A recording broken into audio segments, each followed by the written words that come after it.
What if the two most feared monsters in history were not enemies, but one single creature? Tonight, the coffin opens and the werewolf-vampire hybrid is unleashed. Faster, stronger, deadlier. Its claws shred steel, its fangs drain life. Its howl freezes blood. No human, no fortress, no weapon can stop it. The shadows move. Eyes glow in the darkness, and the nightmare begins. Watch closely. You're about to witness a terror unlike anything the world has ever seen.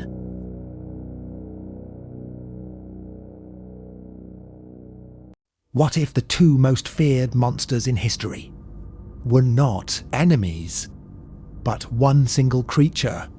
For centuries, storytellers have warned us about vampires and werewolves, two predators lurking in the shadows of our nightmares. But tonight, we ask a question most fear to even imagine. What if they were fused into one terrifying being? What if the line between fang and claw disappeared and a new predator was born? C'est werewolf. C'est vampire. Both are terrifying in their own right. One hunts by the light of the full moon, cursed to shed its humanity and feast on flesh. The other rises from the grave, a pale shadow with an endless thirst for blood. For generations, these creatures were said to walk separate paths of horror. But in the darkest corners of folklore, whispers tell of something worse. Something that combines their curses into a single nightmare. Legend IT. The uncontrollable rage of the wolf. The immortal hunger of the vampire. A predator with strength beyond measure. With speed no mortal can outrun. And with a thirst that can never be quenched. A beast that could rip through villages like wildfire, leaving no survivors, no escape, no hope to her. This is no fairy tale. This is no simple ghost story told around a campfire. This is a legend so horrifying that most dared not speak it aloud. But here, in the silence of the night, under the gaze of the moon, we will. Tonight, we dig into the old myths. We trace the bloodlines of curses that haunted Europe for centuries. We follow the trail of shadows. And we ask the forbidden question, what is a werewolf-vampire hybrid? And could such a creature truly exist? Do not look away, because by the time we finish, you may find yourself questioning what prowls outside your window when the moon is high and the night grows silent. And if you're brave enough to make it to the end of this journey, you may never look at the dark in the same way again.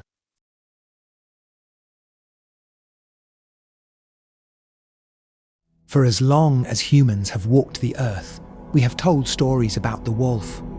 Its glowing eyes in the night, its chilling howl rolling across the hills, its hunger for flesh.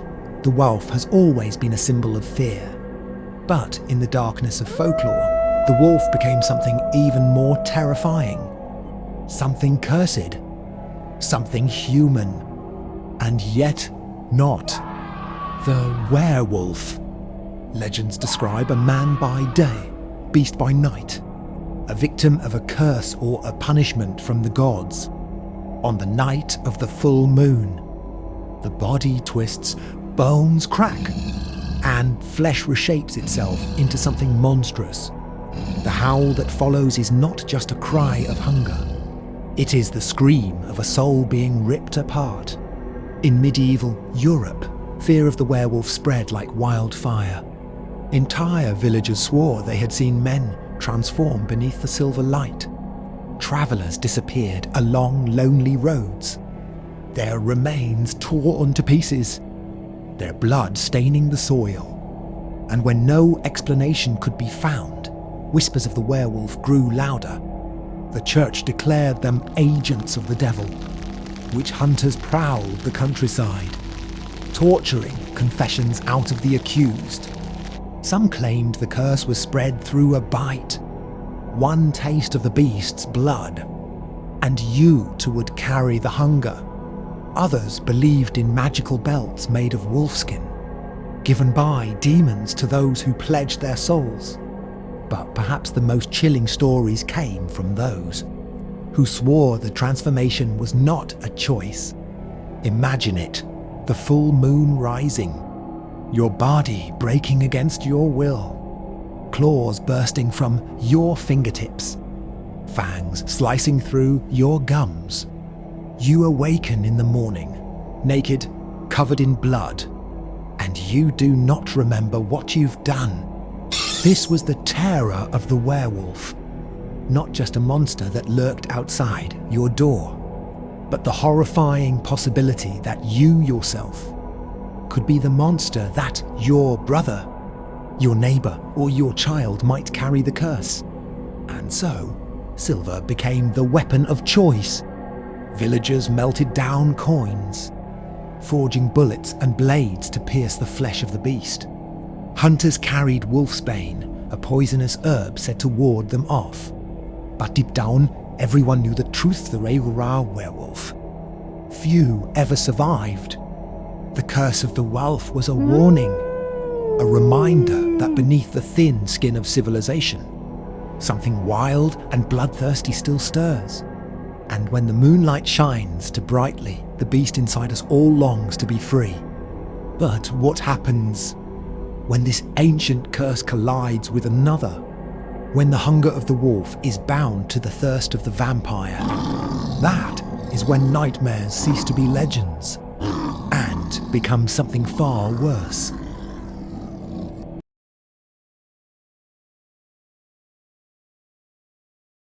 If the werewolf is the curse of the wild, then the vampire is the curse of the grave.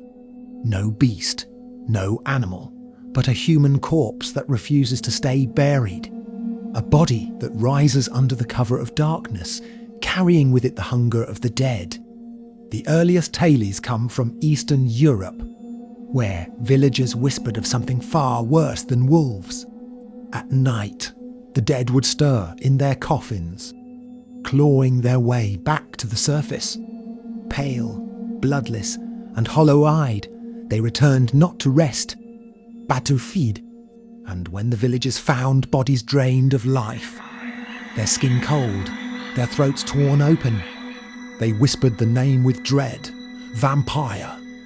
To fight them, graves were desecrated. Corpses were dug up, staked through the heart, or burned to ash. Some were buried face down so that if they rose, they would claw endlessly into the earth instead of escaping into the night. And yet, the stories continued. Night after night, the dead came back. What made the vampire so terrifying was not just its thirst for blood, but its cunning. Unlike the werewolf, it did not howl in the night or leave tracks in the soil. It could walk among us, dressed as one of us, a pale shadow blending in with the crowd.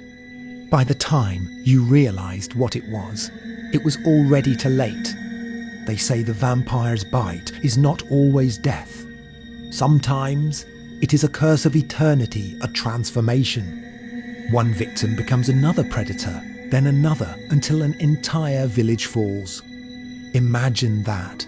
Neighbours, family, even lovers, all turned into creatures that crave your blood. The face you trusted in daylight could become the nightmare that waits for you in the dark. Priests spoke of holy water, of crucifixes of faith stronger than fear.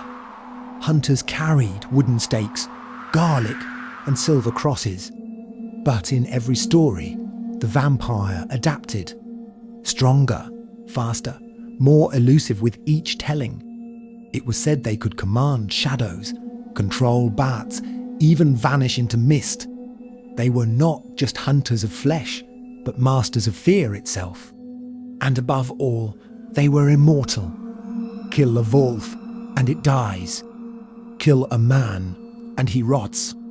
But the vampire, The vampire endures. So imagine again what happens when immortality meets the rage of the wolf. When eternal hunger fuses with uncontrollable transformation, the vampire's shadow is already enough to drain entire cities of hope. Add to that the fury of the beast, and you have a nightmare that cannot die. This is why the legends of the vampire are not just about monsters. They are about death itself and the horrifying thought that some deaths never end.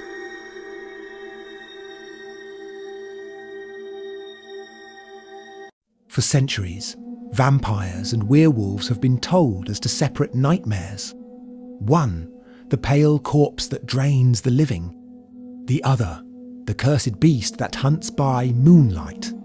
But somewhere in the shadows of folklore, these monsters met. And when they did, the stories grew darker than ever before. Whispers spread in hushed voices. What would happen if a vampire bit a werewolf? Or if a werewolf tore into the flesh of a vampire? Would one curse destroy the other?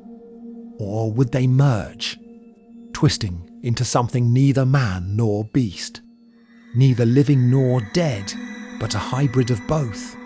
Some legends claim the result is abomination, a creature born of both hunger and rage. From the vampire, it inherits immortality, fangs sharp enough to tear through bone, and an unquenchable thirst for blood. From the werewolf, it gains strength beyond measure, claws that can shred steel, and a body fueled by the fury of the moon. But the hybrid is no ordinary monster. Unlike the vampire, it does not hide in the shadows. Unlike the wolf, it does not wait for the full moon to strike. It is a predator without limits, able to hunt under sun, moon, or storm. An eternal hunter, unbound by the rules that chained its ancestors. In some folk tales, it is called the Varkalak, a word whispered in parts of Eastern Europe to describe a wolf demon that devours both the sun and moon. Others call it the Vrykalokas, a creature that combines the wolf's ferocity with the vampire's deathless hunger. Every culture gave it a different name, but all agreed on one thing: to encounter it was certain death. Hunters who once fought vampires or wolves alone were said to abandon their weapons when facing the hybrid. Silver would pierce its flesh, but never kill it. Holy water would burn its skin, but never drive it away. Even fire, the one thing thought to destroy all monsters, could not finish it. For how do you kill something that is already cursed twice over? Imagine it: the speed of a wolf, the cunning of a vampire, the rage of the beast, the patience of the undead. A predator that cannot die, cannot be reasoned with, and cannot be stopped. A monster not born of God's design, nor nature's balance, but of nightmare itself. And perhaps worst of all, some stories suggest it can breed, that a single hybrid, roaming unchecked, could spawn an entire brood of creatures like itself, a new race of predators that would turn the earth into their hunting ground. This is the Forbidden's fusion, the ultimate horror, the shadow that eclipses all others. And as we walk deeper into its legend, we must ask if such a creature exists. Is it still hiding in the dark, waiting for its time to rise again?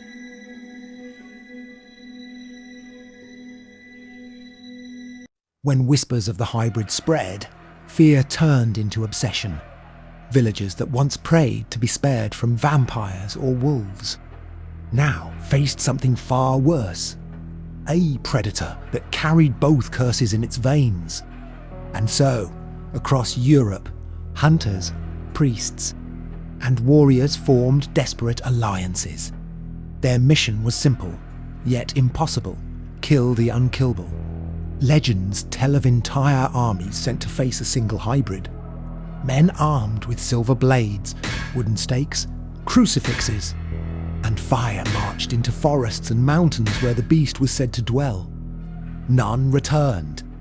Days later, their bodies were found scattered, torn apart, drained of blood, as though the earth itself had feasted on them. Priests claimed the hybrid was a punishment from God, a monster born from mankind's sins. They carried holy relics, chanting prayers in the dead of night. But even faith faltered. Crosses snapped like twigs, holy water sizzled but did not destroy. The hybrid walked through sanctuaries, as though the walls of stone and prayer meant nothing. Hunters tried their own ways. Some forged weapons of silver dipped in blood. Others crafted arrows tipped with wolfsbane and blessed by priests. But their screams still echoed in the woods. No trap could hold it. No wound could stop it. If it bled, it healed. If it burned, it rose again. There are stories of hunters who became obsessed. Men who devoted their lives to hunting this nightmare, only to vanish without a trace. Some say their skulls now decorate the caves where the hybrid sleeps. Others whisper that the beast devoured them whole not for hunger, but as a warning. One chilling tale tells of a village in Transylvania that tried to lure the hybrid with blood. They filled barrels with animal sacrifice, leaving them at the edge of the forest. But the creature did not come for the bait. Instead, it came for the people. It slaughtered the village in a single night, leaving not one soul alive. And in the silence of dawn, only the barrels of blood remained untouched. Perhaps the most terrifying rumour is that the hybrid hunted the hunters themselves. It is said the creature enjoyed the chase, stalking those who stalked it, appearing in their dreams before striking in reality. A shadow in the woods, a whisper behind them, a howl that was not a howl, but something deeper, more unholy. And so, one by one, the hunters vanished, their weapons rusted, their prayers unanswered. Humanity realized a horrifying truth. This was not a monster that could be destroyed. It was a force, a curse that could not be undone.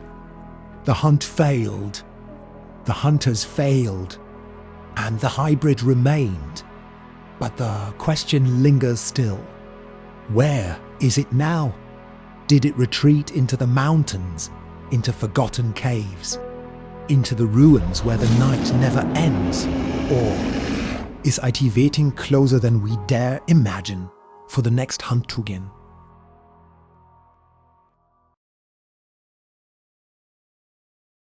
The legends of the hybrid are ancient, but whispers of its presence have not faded. Across centuries, from medieval Europe to the modern day, strange encounters hint that the beast may still walk among us. These are not just stories of old. These are sightings. In the Carpathian Mountains of Romania, hikers have reported eerie howls, sounds too deep, too guttural to belong to wolves. Locals warn travellers not to wander after dusk. One man claimed he saw a massive creature perched on a cliff under the moonlight. Its body like a wolf, but its face disturbingly human.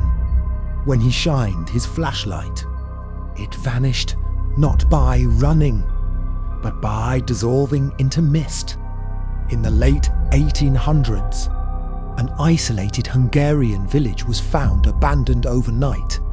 Livestock torn apart, doors clawed open, but no human bodies. Only blood. Every home was empty, tables still set for dinner. Witnesses swore they saw something move through the fields. Faster than any animal, its eyes glowing red and yellow both at once. The 20th century brought new reports. During World War II, soldiers stationed in the Balkans wrote of something stalking their camps at night. Entire patrols would disappear, their rifles left behind. Some claimed to see a monstrous figure moving between bombed ruins. Its howl louder than artillery. The military buried these stories, branding them folklore. But surviving letters suggest otherwise. Even today, sightings continue. In 1994, a truck driver in Serbia reported hitting a huge animal on a rural road. When he stepped out to check, the creature stood up on two legs, blood streaming from its mouth. It glared at him, then leapt into the forest. His truck was left clawed to ribbons. Hunters in Poland speak of footprints larger than a man's chest, pressed deep into frozen soil. But in Montenegro, style of blood, their bodies untouched except for twin punctures. And in modern Romania, travellers sometimes photograph strange shapes in the mountains, shapes that do not match wolves, bears, or men. Skeptics claim these are myths recycled through time, fueled by fear and imagination. But believers point to one horrifying truth: the legends never die. They change, they adapt, just as the hybrid itself was said to do. From medieval villages to modern highways, from shadowy forests to the edges of cities, the sightings continue. The hybrid, they say, does not just hunt. It waits, watching, choosing when to appear. Always just enough to keep its existence alive in rumour, never enough to be caught. So the question remains, are these simply ghost stories, or is something truly stalking the night? If the hunters of old could not kill it, then perhaps even now it still walks among us. And if it does, how long before it steps out of legend and into our lives once more?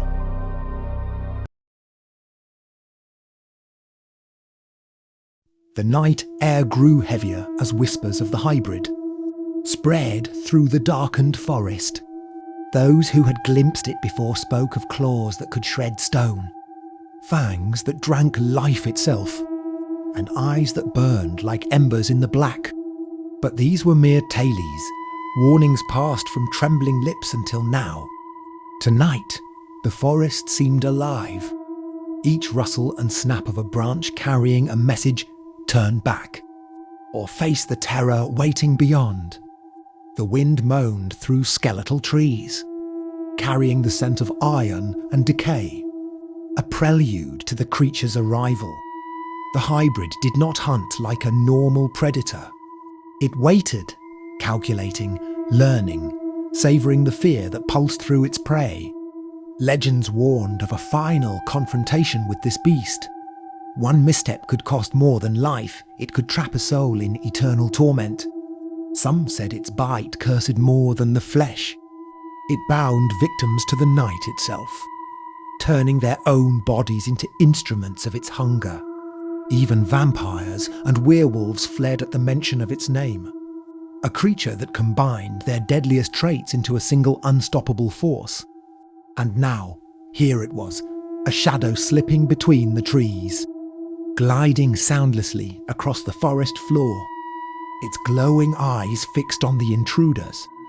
And the air grew colder, heavier, suffocating. The last warning echoed in every heartbeat. Once you've seen it, once you've felt its gaze, nothing will ever be the same. No barrier, no charm, no weapon could stop it. Only fear remained, and the chilling realization that some monsters are not just stories. They are nightmares that walk, hunt, and remember. Tonight, the ultimate creature of the night was awake, and there was no turning back.